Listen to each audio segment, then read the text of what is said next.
ध्वनि दक्षयन्ति स्म कुलंगारम चोदितो मे तद्रुहम। आनंद कंद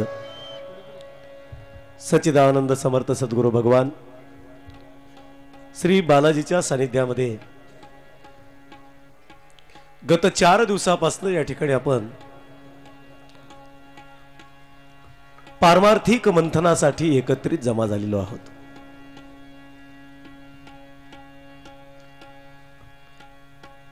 दररोज एक संत येऊन या ठिकाणी आमची कथा फुलवण्याचा प्रयत्न करतात आणि त्यांच्या प्रयत्नाला दररोज यश येत जातं आणि बघता बघता 2 वाजता सुरू झालेली कथा 7 केव्हा वाजतात आम्हाला कळत नाही। हा भक्तिरस फुलवण्यासाठी आजही या ठिकाणी 2 संत आम्हाला आशीर्वाद देण्यासाठी उपस्थित आहेत। आम्ही भाग्यवान आहोत ज्यांच्या नावातच प्रभूच्या अस्तित्वाची सिद्धता आहे। आज या ठिकाणी जे उपस्थित आहेत त्यांच्या नावात एक वैशिष्ट्य आहे, लक्षात घ्या। सिद्ध दयाल असं त्यांचं नाव आहे। त्यांच्या नावामध्ये फार मोठी गोडी आहे।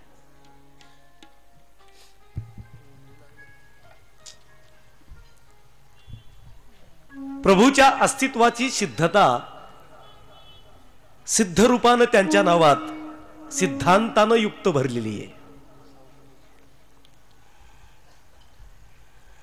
आणि प्रभूच्या स्वभावाचं वर्णन त्याच्या पुढे लगेच लावलेलं आहे की प्रभू कसा आहे।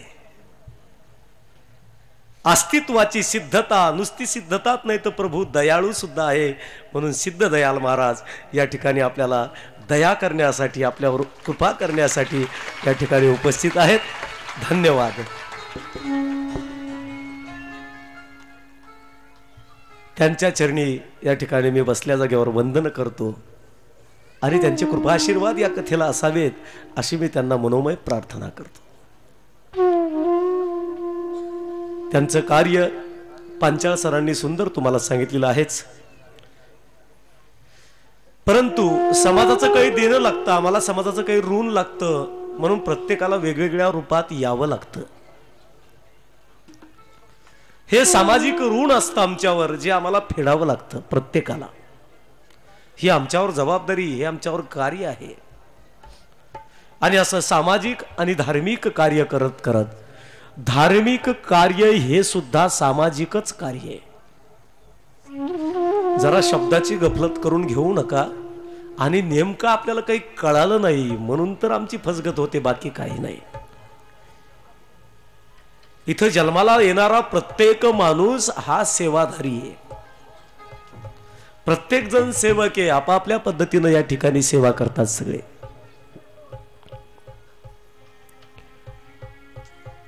महाराजांनी इतिहास हा विषय घेऊन MA केलं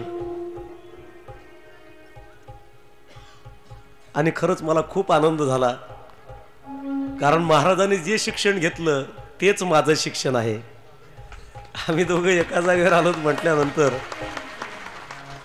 मला खूप आनंद झाला। इतिहासावर कोणी बोलत असेल किंवा इतिहास जर कोणी सांगत असेल तर त्याचा मला खूप आनंद वाटतो, कारण माझ्या जीवनातला एक घडलेला प्रसंग आहे। मी 8वीला असताना आम्हाला इतिहासाला एक सर होते, सत्य घटना आहे, आणि त्यांचा क्लास होता शाळेमध्ये इतिहासाचा, आणि इतिहासाच्या क्लासला थोडे उशीर आले सर, पण ते मला जमलं नाही। मी म्हणलं सर तुम्ही आम्हाला सगळ्या विद्यार्थ्यांना 7 वाजता बोलवलं आणि तुम्ही 9 वाजता आलात, हे योग्य नाही म्हणलं सरला।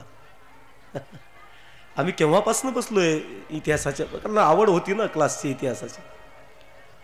त्यांना राग आला सरला, 9ला आल्यानंतर 10:30 वाजता क्लास सोडायचा, तर त्या दिवशी 1:30 वाजेपर्यंत क्लास घेतला मुद्दाम. म्हणलं आपला फायदाची आहे. राग येऊ द्या म्हणलं, तुमचा राग माझ्या कामी येणार. आणि अक्षरशः छडीनं मारलं मला त्यांनी रात्री 1:30 वाजता. म्हणले मला शहाणपणा शिकवतोस का, बघू तुला इतिहासमध्ये किती मार्क पडतात. आणि त्यांच्या जिद्दीवर मी सुद्धा इतिहासामध्ये या ठिकाणी छंद घेतला आणि MA इतिहास हा विषय पूर्ण केला.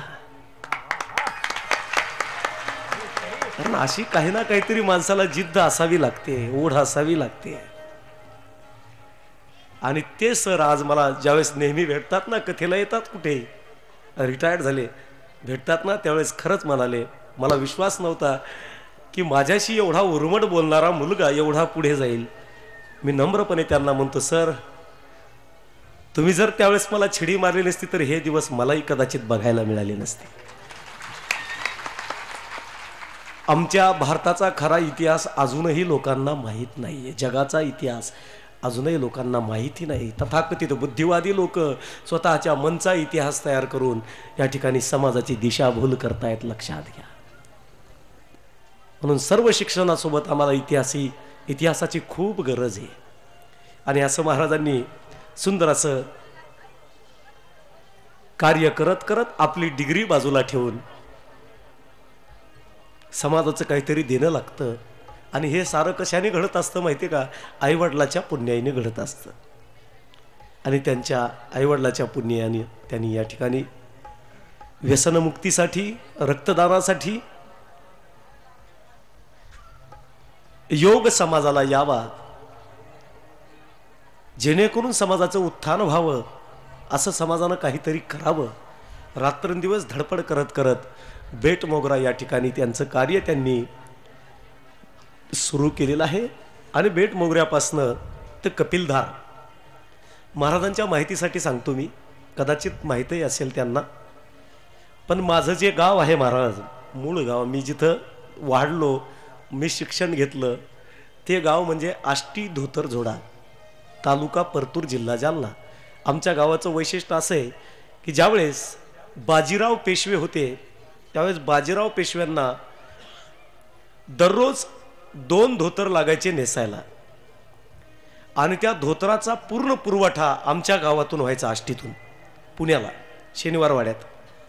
तर त्यावेळेस घोड्यावर जायचे. आमच्या इथले जे कोष्टी काम करणारे जे जैन कोष्टी आहेत त्यांचे कितीतरी घोडे होते. दररोज 5-5, 6-6 घोडे निघायचे पुण्याकडे. मधल्या रस्त्यात काही घोडे असायचे, असे 100-200 माणसं केवळ पेशव्यांच्या सेवेमध्ये आमच्या गावातले असायचे. आणि स्वतः तयार केलेले धोत्र, त्यावेळेस ते पुण्याला जायचे म्हणून धोतर जोड्याची आष्टी, असं त्या आष्टीचं नाव पडलं. ह्या आमच्या आष्टीचा इतिहास आहे.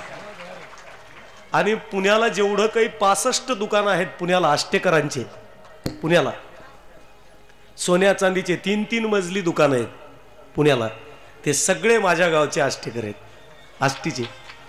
पुण्यामध्ये तुम्ही कुठेही जा आणि आष्टेकर विचारा, तुम्हाला लगेच सांगतील. आणि प्रत्येक दुकानदाराला माझा परिचय आहे. मी ज्यावेळेस पुण्याला, आळंदीला वगैरे कार्यक्रमाला जातो त्यावेळेस त्यांच्याकडेच असतो. आणि खूप दानशूर मंडळी आहे पुण्याची सगळी. आष्टेकर कंपनी, सोनार कंपनी, अतिशय सुंदर.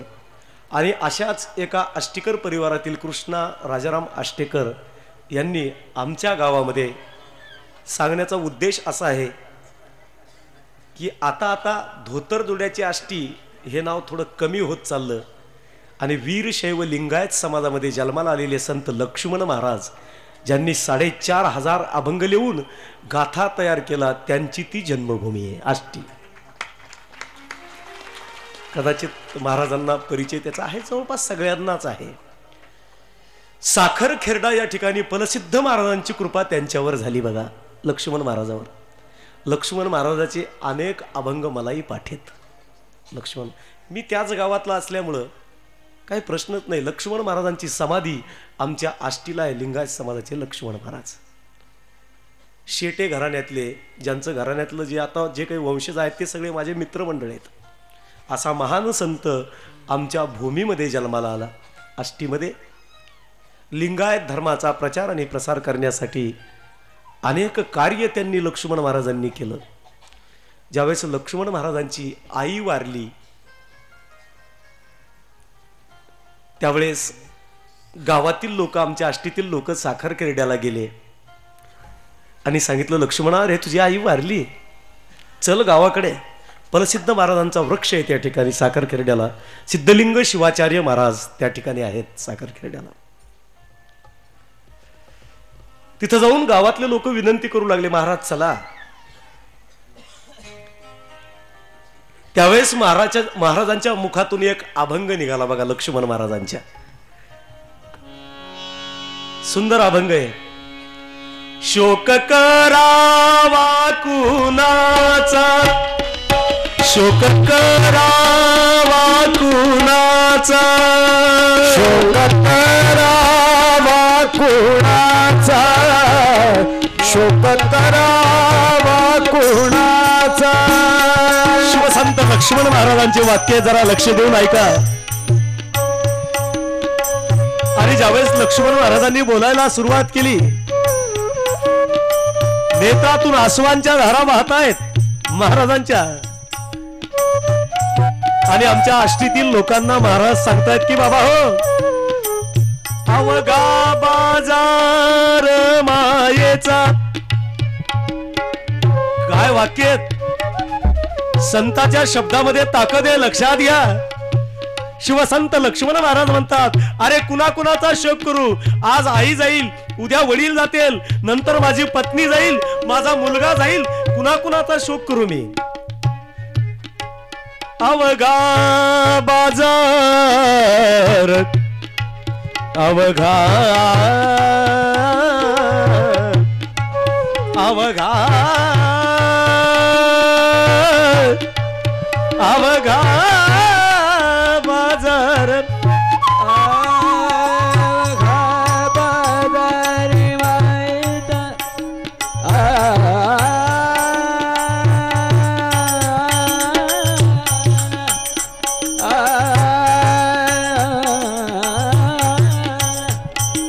अवघा बाजार मायेचा, मायेचा बाजार मायेचा.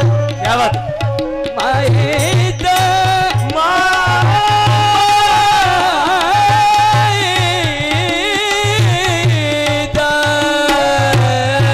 मायेचा. शोक करावा कुणाचा, अवघा बाजार मायेचा.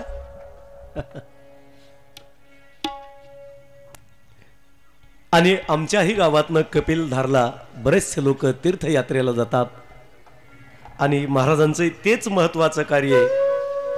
11 वर्षापासून या ठिकाणी पदयात्रा कपिलधारला जाते. खूप सुंदर ठिकाणी कपिलधार, बीड जिल्ह्यामध्ये. आमच्या गावापासून अत्यंत जवळ आहे, 50-60 किलोमीटर अंतरावर कपिलधार आहे आणि खूप चांगली भूमी. एखाद्या वेळेस जर कधी गेलात तर जरूर जा महाराजांसोबत, कारण आमच्या जीवनामध्ये तीर्थयात्रा होणं नितांत गरजेचं आहे. म्हणून अशा व्यक्तिमत्वाला मी व्यासपीठावरनं या ठिकाणी वंदन करून दुसरे जे आपल्या ठिकाणी महाराज उपस्थित आहेत त्यांचा तुम्हाला परिचय करून देतो. 400 वर्षापूर्वी या महाराष्ट्राच्या मातीमध्ये 3 क्रांतिकारक संत जन्माला आले. माझ्या शब्दाकडे लक्ष असू द्या. 3 क्रांतिकारक संत जन्माला आले. त्यावेळेस महाराष्ट्राच्या मातीमध्ये एकाने आवाज दिला, पुंडलिक वरदा हरी विठ्ठल श्री ज्ञानदेव तुकाराम. एकानं गर्जना केली. देहू या गावी त्या क्रांतिकारकाचा जन्म झाला, त्याचं नाव आहे तुकाराम. आणि दुसरा क्रांतिकारक संत महाराष्ट्राच्या मातीमध्ये जन्माला आला. तुम्हाला थोडं आश्चर्य वाटेल, पण मी संत ही उपाधी दिली, ही उपमा दिली आणि ती योग्य आहे, योग्य.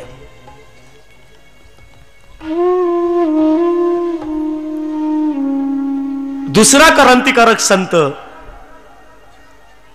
महाराष्ट्राच्या मातीमध्ये जन्माला आला आणि ज्यांनी गर्जना केली हर हर महादेव, हर हर महादेव, हा दुसरा क्रांतिकारक संत म्हणजे छत्रपती शिवाजी महाराज. हे समकालीन संत आहेत बरं का, जरा लक्ष देऊन ऐका. जगद्गुरु तुकाराम महाराज आणि छत्रपती शिवाजी महाराज. आणि आमच्या महाराष्ट्राची शोकांतिका आहे की महाराष्ट्रात मॉनिटर वाढवलं. मॉनिटर का वाढवत नाही तू? मॉनिटर का नाही वाढवत? आवाज नाही, आवाजच येत नाही पलीकडचा आवाज.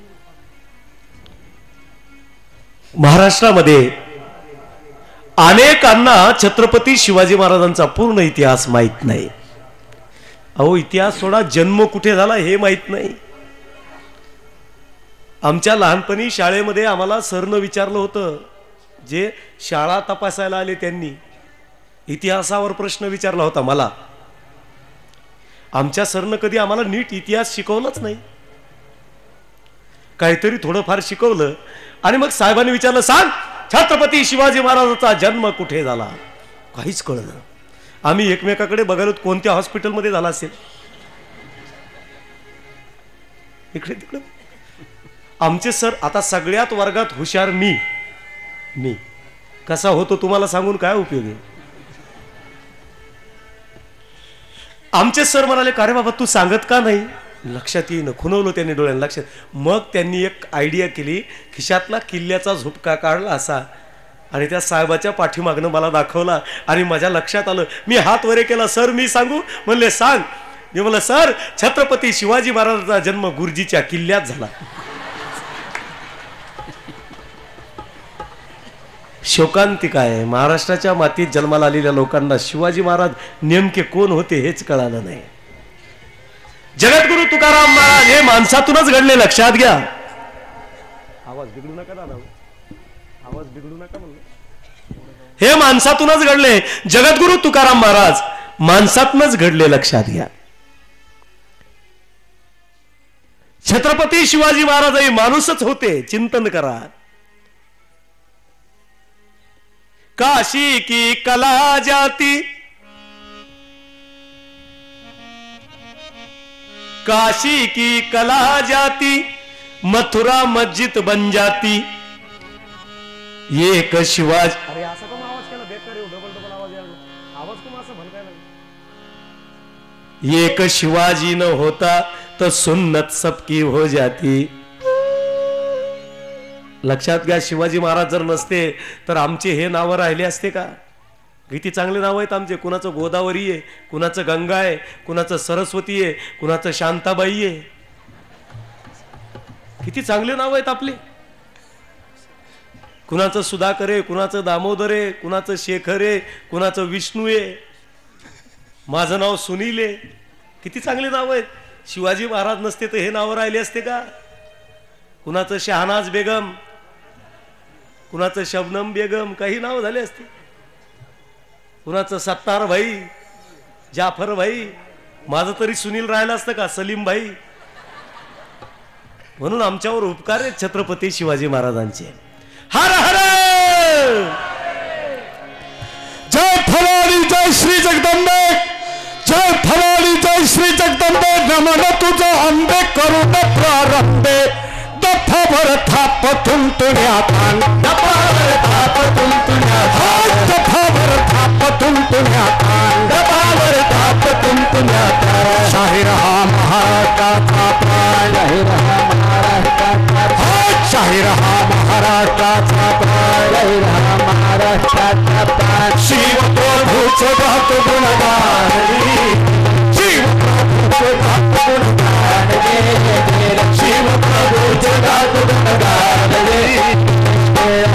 वीरा तथा पुन्हा मोठ हिमतीन शिवाजी राजाना, शिवाजी राजाना भले राज्याभिषेक समारंभ खास केलं यथाविधी रायगड किल्ल्यात. ऐका शिवशाहीचा इतिहास, ऐका शिवशाहीचा इतिहास, ऐका शिवशाहीचा इतिहास.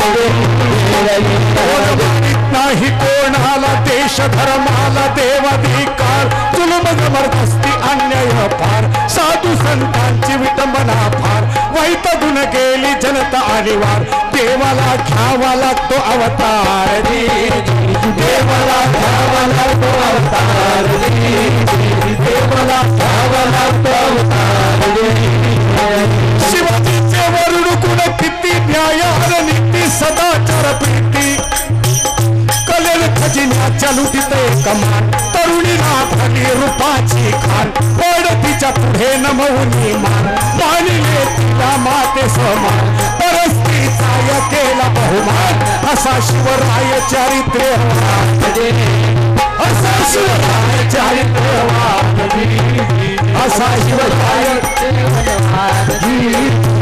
शिवजग सुरुंद अनाध्यानाला अशा वेळेला स्त्रीच्या प्राप्ती महोत्सवा लिहिला हा स्फूर्तिदायक इतिहास शाहीर साखरे गाई पोहऱ्यास शाहीर साखरे गाई पोहऱ्यास शाहीर साखरे गाई पोहऱ्यास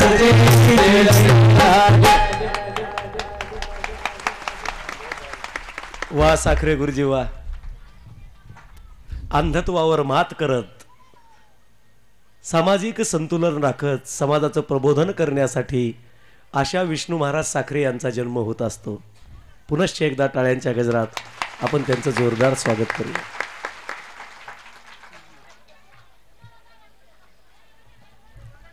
महाराष्ट्राच्या मातीमध्ये छत्रपती शिवाजी महाराजांचा जन्म झाला. दुसरा क्रांतिकारक संत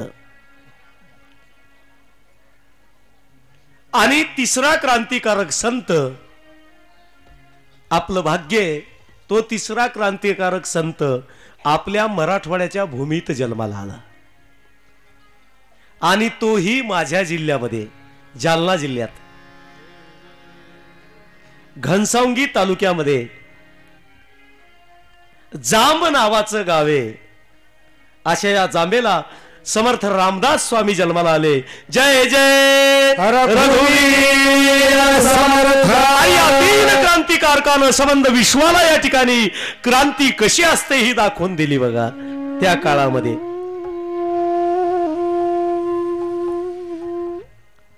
आणि समर्थ रामदास स्वामीने देशाच्या कल्याणार्थ जय जय रघुवीर समर्थ ही दीक्षा घेतली आणि तीच दीक्षा समर्थांचं कार्य पुढे चालवण्यासाठी बिलोली तालुक्यामध्ये कुंडलवाडी हे गाव आहे आणि या कुंडलवाडी गावामध्ये समर्थांचं कार्य पुढे नेण्यासाठी बंडू महाराज अहोरात्र प्रयत्न करतायत आणि समर्थांचं कार्य करत करत त्यांच्या कार्याचा अजून एक दाखला तुम्हाला देतो.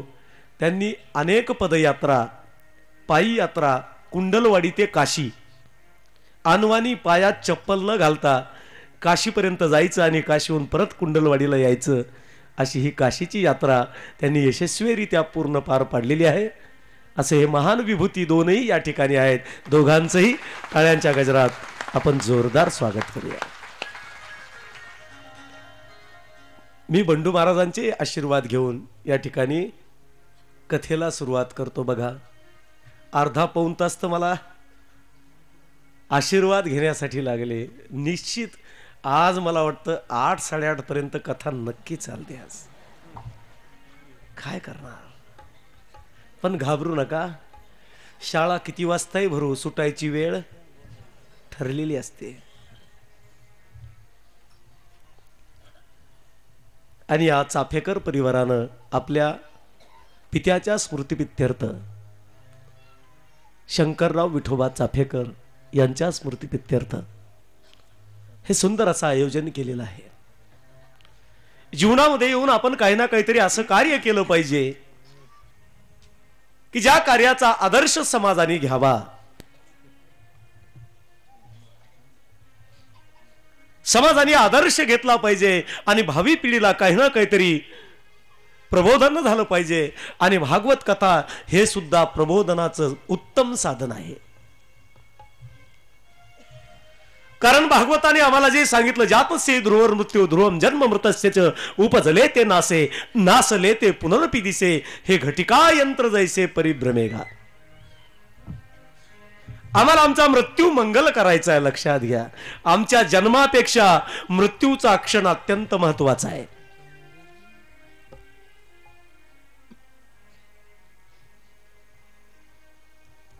म्हणून जीवन असं जगा की आपल्या जगण्याचा लोकांना हेवा वाटला पाहिजे की काय माणूस होता. माणूस किती काळ जगला याला महत्व नाही, माणूस कसा जगला याला महत्व आहे.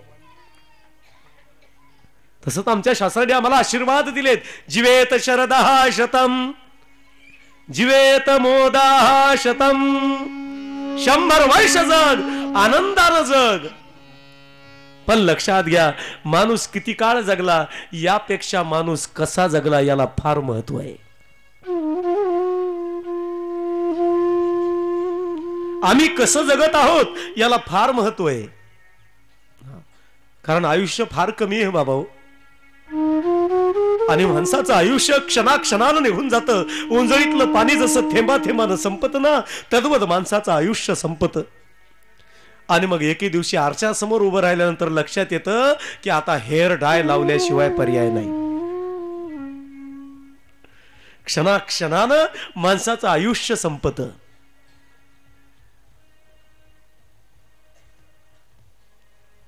म्हणून आता तरी पुढे हाची उपदेश, नका करू नाश आयुष्याचा. लक्षात घ्या, आयुष्यामध्ये जर चांगल्या सवयी लागल्या तर दुसऱ्याकडे बघण्याची गरज पडत नाही. अजून चालता चालता सांगतो तुम्हाला, आपलं काम जर आपण केलं तर सेवाच शिल्लक राहत नाही. सेवा कुठं शिल्लक राहणार आहे हो? आपलं काम प्रत्येकाने जर व्यवस्थित केलं, आपला धर्म प्रत्येकाने व्यवस्थित जर सांभाळला तर सेवाच कोणासाठी शिल्लक राहत नाही. सगळं जीवन सुजलाम सुफलाम होऊन जातं. म्हणून एक आदर्श कुणीतरी घ्यावा आमचा. आणि जे कोडगिरे साहेबांनी कार्य केलं आजच्या क्षणापर्यंत सुद्धा कोडगिरे साहेबांना कुणी या ठिकाणी विसरू शकत नाही. विसरू शकतं का? ते समोर दिसले कोडगिरे साहेब की लक्षात येतं की मंडप, भागवताची कथा, तो झालेला आनंद, तद्वतच या चाफेकर परिवारानं केलेला हा जो आनंद उत्सव आहे, कितीतरी पिढ्या एकमेकाला सांगत राहतील की अगं ऐक, चाफेकर एक परिवार होता आणि त्या परिवारानं सुंदर महाजन मैदानावर कथा केली होती. कोडगिरी एक परिवार होता, त्यांनी अशी सुंदर अशी कथा केली होती. जसं जसं पिढ्या निर्माण होतील पुढच्या, त्या पिढ्यांना सुद्धा याचं ज्ञान राहील. कारण असं कार्य करा की माणसाच्या कितीतरी पिढ्याला आठवण झाली पाहिजे. असं कर्म पाहिजे आमचं की सदोदित आठवत राहिलं पाहिजे. म्हणून किती काळ जगला यापेक्षा कसा जगला याला फार महत्व आहे. कसा जगला याला फार महत्व आहे. बघा, आयुष्यभराचा काळोख होऊन जगण्यापेक्षा, आयुष्यभराचा काळोख होऊन जगल्यापेक्षा एका क्षणाची वीज व्हावी आणि साऱ्या जगाला प्रकाशमान करून टाकावं असं माणसाचं आयुष्य असावं. लक्षात घ्या, एका क्षणाची वीज एक क्षण चमकते पण सगळीकडचं दिसतं की नाही. मग काळोख होऊन जगल्यापेक्षा प्रकाशमान जीवन जगा. कशाला नाराज होताय? स्वतः नाराज होता आणि दुसऱ्याला नाराज करू नका. म्हणून एक लक्षात ठेवा, चेहरा कधीही माणसाचा फ्रेश पाहिजे, हसरा एकदम, स्माइल. नाही तर फोटोग्राफरला म्हणावं लागतं स्माइल प्लीज. इथं शूटिंगवाले आहेत, फोटोग्राफर आहेत, त्यांना किती त्रास होतो. तुमच्या चेहऱ्याकडे पाहिलं जरा हसा ना. आणि आम्ही चेहऱ्यावर 12 वाजवलेले इकडं तिकडं फिरतो. अरे मला सांगा, संता इतकं संकट आमच्यावर आहे का हो? जगद्गुरु तुकाराम महाराजांना समाजानं काठी मारली, समर्थ रामदास स्वामीच्या झोळीमध्ये दगड टाकले, मनमत स्वामीला समाजानं वेडं ठरवलं. आहेत की नाही आमच्याकडे उदाहरणं, दाखले आमच्याकडे आहेत की नाही? जरा बघा ना. अशा प्रतिकूल परिस्थितीमध्ये मात करत करत यांनी क्रांती केली. लक्षात घ्या. आणि आमच्या पुढे एक आव्हान ठेवलं, बाबा हो घाबरू नका, life is struggle, fight it. जीवन हे संघर्षमय आहे, संघर्ष करा. आणि संघर्षामध्ये जो आनंद आहे ना तो कशातच नाही, कशातच नाही. कारण आम्हाला अनुभव आहे. आम्ही ज्यावेळेस घरापासून 6 दिवस बाजूला राहतो ना आणि समाप्तीच्या दिवशी घरी जातो ना, त्यावेळेस आमच्या घरचं वातावरण वेगळंच असतं. महाराज येणार. हो, माझी बायको सुद्धा मला महाराजच म्हणते. महाराज येणार. लेकरं सुद्धा आनंदी असतात. 6-7, 7-7 दिवसांनी जर आम्ही घरी गेलो ना तर सगळेच आनंदी असतात. 2-3 दिवस घरी राहायचं, एकदम मजेत जातात आमचे 2-3 दिवस. आणि त्यानंतर आमच्या बॅगा भरायची तयारी. बायको मुलं सगळेजण कष्ट करून आमच्या बॅगा भरून देतात. गाडीत या ठिकाणी सगळी तयारी करतात. परत आम्ही 7 दिवस कुठेतरी जातो, परत येतो. इतका आनंद काहीच नाही, भांडणं नाही, काही नाही. आणि नेहमी नेहमी जर आम्ही घरी राहिलो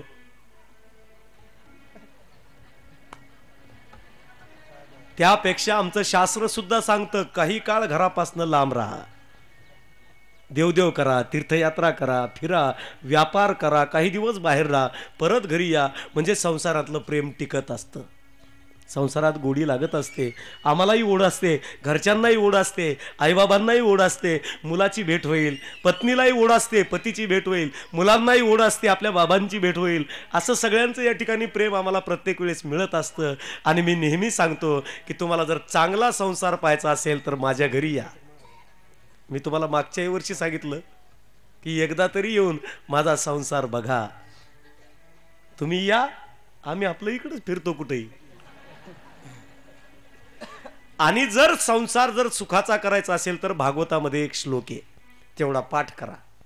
सांगितलं असता पण कथा खूप राहिली, वेळ आहे आपल्याकडे कमी आहे. मंत्र सांगितला असता तुम्हाला पण वेळ कमी असल्यामुळे जाऊ द्या, नको आता.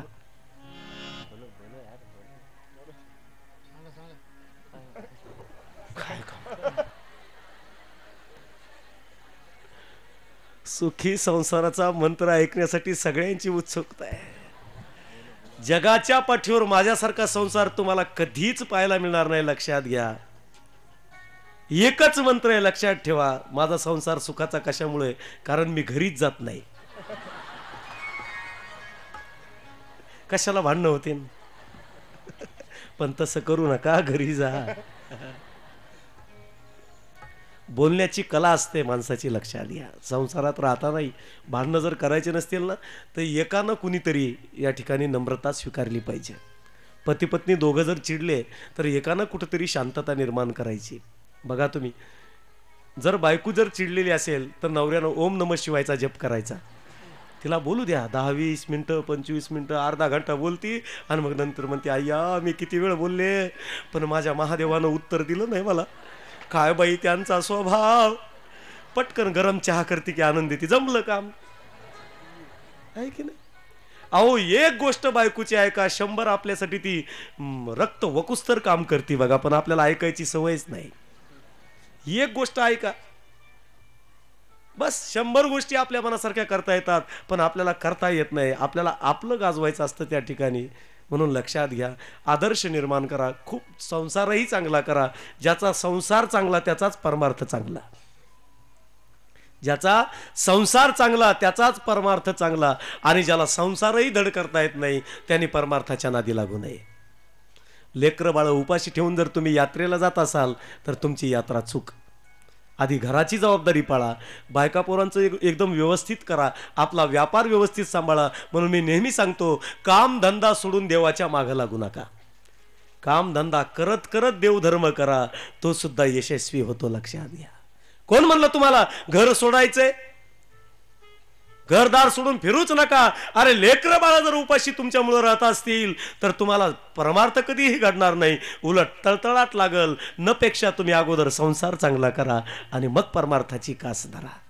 आम्ही वाईट मार्गदर्शन कुणालाही करत नाही, अगोदर जबाबदारी सांभाळा. आम्ही बळजबरी कथेला या कुणालाही म्हणत नाही. तुमच्याकडे वेळ असेल तर नक्की या, मग मात्र आम्ही आग्रह करू. आणि वेळ आहे आणि जर टीव्हीचं चॅनल तुम्ही दाबीत बसले तर मग काय उपयोग आहे? म्हणून चिंतन करा, आम्हाला चांगलं जगायचंय, आम्हाला मंगलमय जीवन जगायचंय, आदर्श समाजासमोर ठेवायचा आहे. माणूस किती काळ जगला हे महत्वाचं नाही, चिंतन करा. आमच्या मराठवाड्याच्या मातीतला इतिहास आहे. म्हणून मी भारतामध्ये कुठेही गेलो तर मराठवाड्याला कधी विसरत नाही, लक्षात घ्या. कारण मराठवाड्या इतकं बघा कुणाचंच वैभव नाही, कुठलंच नाही, भारतात नाही, जगात मराठवाड्या इतकं वैभव कुणाचं नाहीये. कारण मराठवाड्याने आम्हाला काय काय दिलंय बघा. मराठवाड्याच्या मातीनं आम्हाला काय दिलंय जरा चिंतन करा. धर्म अर्थ काम मोक्षाची खान आमच्या मराठवाड्यातच जन्माला आली. निवृत्ती ज्ञानदेव सोपान मुक्ताबाई.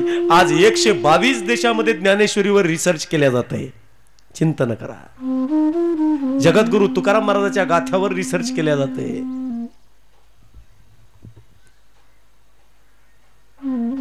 अभ्यास केला जातो. ती माऊली आमच्या मराठवाड्यातली. संत जनाबाई आपल्या मराठवाड्यातली. संत नामदेव आपल्या मराठवाड्यातले. संत मोतीराम महाराज आत्ताच्या युगाचे आपल्या मराठवाड्यातले. संत लक्ष्मण महाराज आपल्या मराठवाड्यातले. संत नामदेव, संत जनाबाई, मोतीराम महाराज, संत शांतीब्रह्म एकनाथ महाराज आपल्याच मराठवाड्यातले. समर्थ रामदास स्वामी आपल्याच मराठवाड्यातले.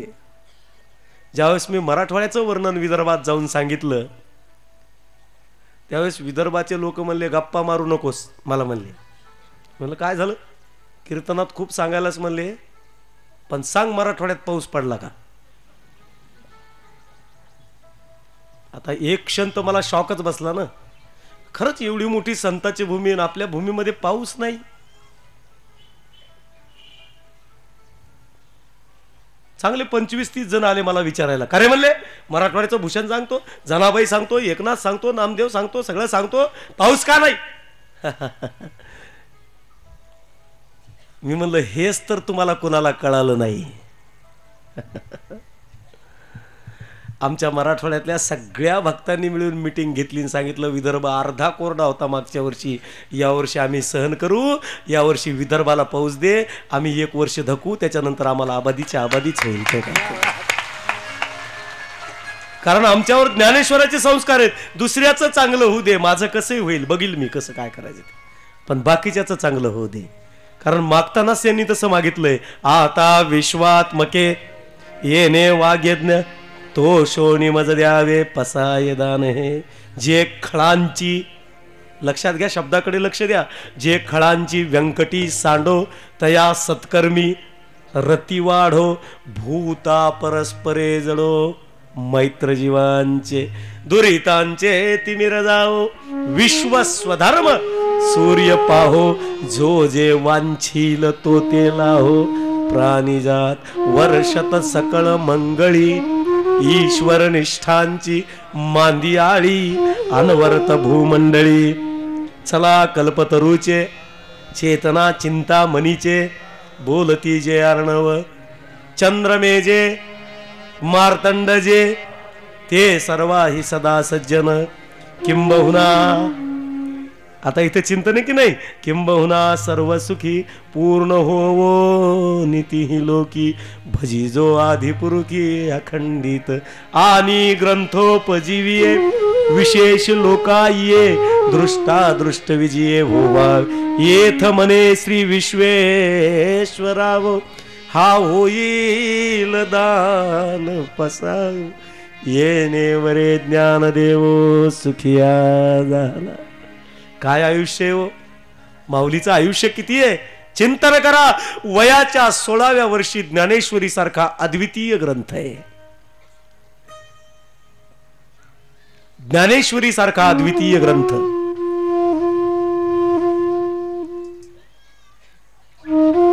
वयाच्या 16व्या वर्षी, लक्ष देऊन ऐका, वयाच्या 16व्या वर्षी आमचं लेकरू 10वीला नापास होतं. नापास. इथं ज्ञानेश्वरी तयार आहे आणि समाधी घेण्याचा विचार माऊलीनं केला. चिंतन करा काय दिलं समाजानं हे सांगतोय मी तुम्हाला. कारण आज अशा 2 विभूत्या या ठिकाणी बसलेल्या आहेत. अजून तरी मी त्यांच्याच परिचयात अडकलेलो आहे. अजूनही माझं मन त्या दोघांतच अडकलेलं आहे एकदम. समाजाने काय दिलं बघा. 16व्या वर्षी ज्यावेळेस समाधी घ्यायचा माऊलीनं विचार केला, त्यावेळेस निवृत्ती, सोपान आणि मुक्ताबाई जवळ आले आणि 8 वर्षाच्या चिमुकलीनं माऊलीकडे पाहिलं. अरे ज्ञान्या, आतापर्यंत जे जगलास ते लोकांसाठीच जगलास ना, आता समाधी घ्यायची आमच्यासाठी काही. माऊलीनं पाहिलं आणि मुक्ताबाईच्या मस्तकावर हात ठेवला आणि सांगितलं, मुक्ते किती हुशार आहेस.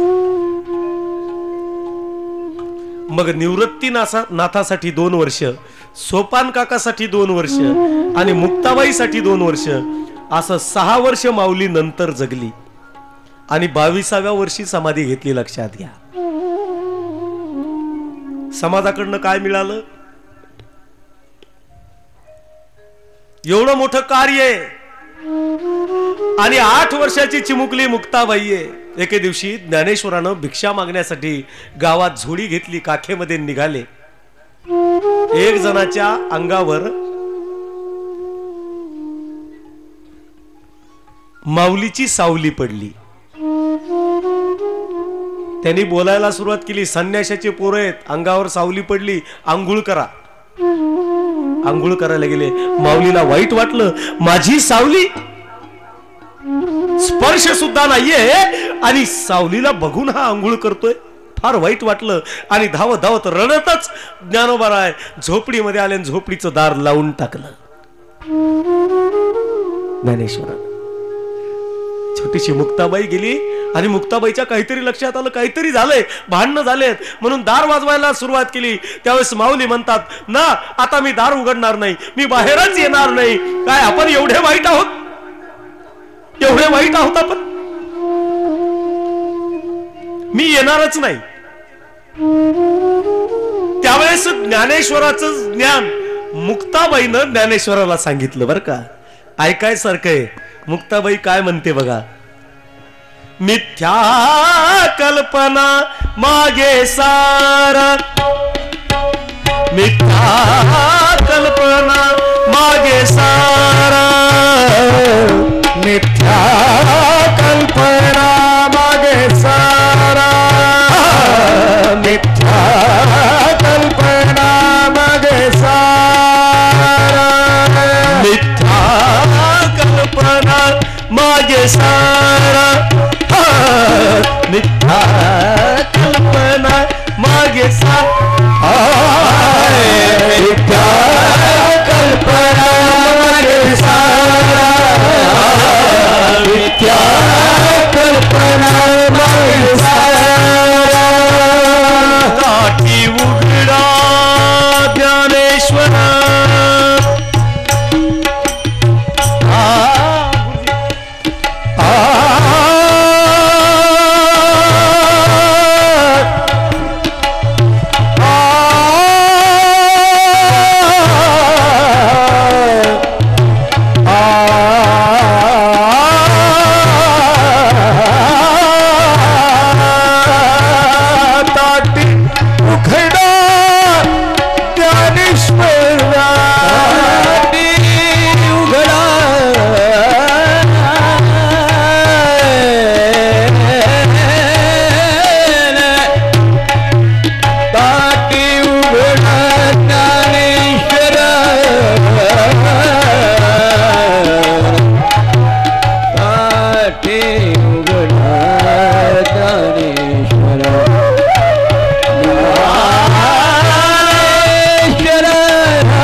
मिथ्या कल्पना मागे सारा.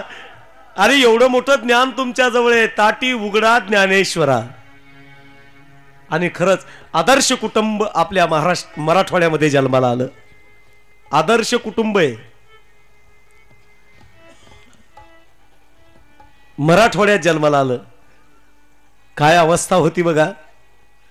ज्यावेळेस समाजानं विठ्ठलपंत आणि रुक्मिणी आईला देहांत प्रायश्चित्ताची शिक्षा दिली.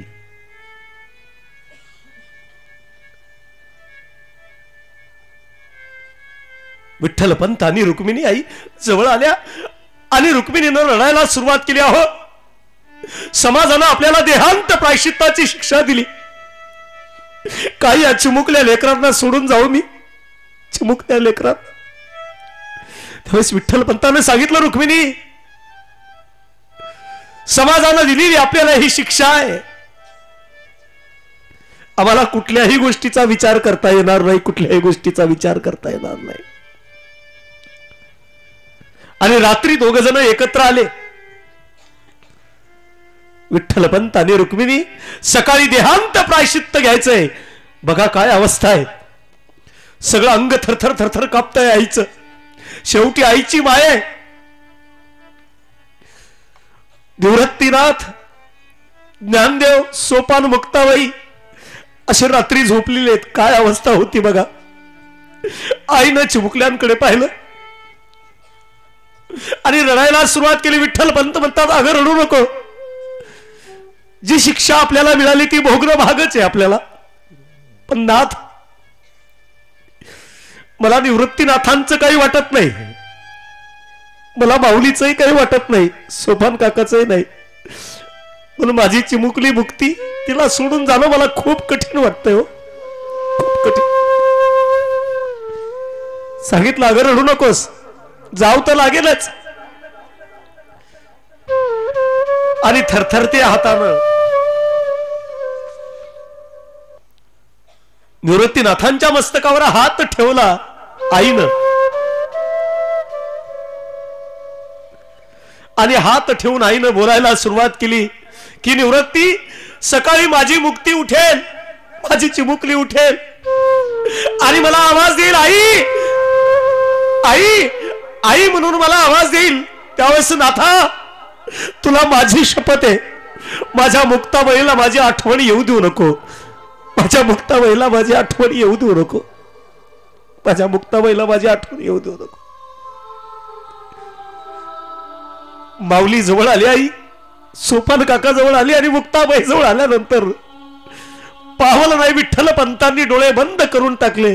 रुक्मिणीच्या अगर बघू नको तू मुक्तीकडे, चल. आणि जाता जाता म्हणाली, मुक्ते, आजपासून निवृत्तीनाथच तुझी आई आणि तुझे पिता. माफ कर आम्हाला, क्षमा कर आम्हाला, क्षमा कर. आणि तेवढ्या रात्री विठ्ठलपंत आणि रुक्मिणी आई निघून गेले. काय अवस्था असेल हो. सकाळी ज्यावेळेस मुक्ताबाईनं पाहिलं, आई नाही, बाबा नाही, त्यावेळेस निवृत्तीनाथानं सांगितलं, मुक्ते, कशाला काळजी करतेस, मी आहे ना. आणि त्याच क्षणी सारे भावंड सावरल्या गेले. लक्षात घ्या, सावरल्या गेले. आणि नेवाशाला येऊन एवढी मोठी क्रांती केली. आणि नेवाशावरनं आळंदीला जाता जाता पुनतांबा नावाचं गाव लागलं, ज्या ठिकाणी चांगदेवाची समाधी आहे. आजही 1400 वर्षाचं आयुष्य चांगदेवाला मिळालं. लक्षात घ्या, दर 99 वर्षानं योग लावायचा आणि 100वं वर्ष चुकलं की पुन्हा जिवंत व्हायचं. असं 14 वेळा मृत्यूला हेलकावणी देणारा चांगदेव जन्माला आला. 1400 वर्ष जगला. आणि हे भावंड फिरत फिरत पुनतांब्याला आले आणि चांगदेवाची समाधी आहे. शेकडो माणसं मरून पडलेली होती समोर. मुक्ताबाईनं विचारलं, ही माणसं इथे का पडली? म्हणाली, तो जो योगी आहे ना, चांगदेव, चांगदेव, तो उठला की मेलेले माणसं जिवंत करतो. एवढी ताकद त्याच्यामध्ये. मुक्ताबाई हसली. 8 वर्षाची मुक्ताबाई हसली. म्हणली, याची समाधी कधी उघडायची आणि हे कधी जिवंत व्हायचे. मेलेल्या कुत्र्याचं एक हाड घेतलं आणि गरा गरा गरा फिरवलं, फेकून दिलं. त्या हाडातून कुत्र जिवंत झालं. मेलेली माणसं सगळी जिवंत झाली. आपापल्या घरी गेली आणि हे भावंड आळंदीला निघाले. ज्यावेळेस समाधीतनं बाहेर आले चांगदेव, बघितलं तर एकही पेशंट नाही, पेशंट गायब सगळे. विचारलं हे कसं झालं, सांगितलं एक छोटी मुक्ताबाई आली आणि तिनं हा सारा प्रकार केला. आणि चांगदेवानं योगानं पाहिलं तर आळंदीला पोहोचलेले भावना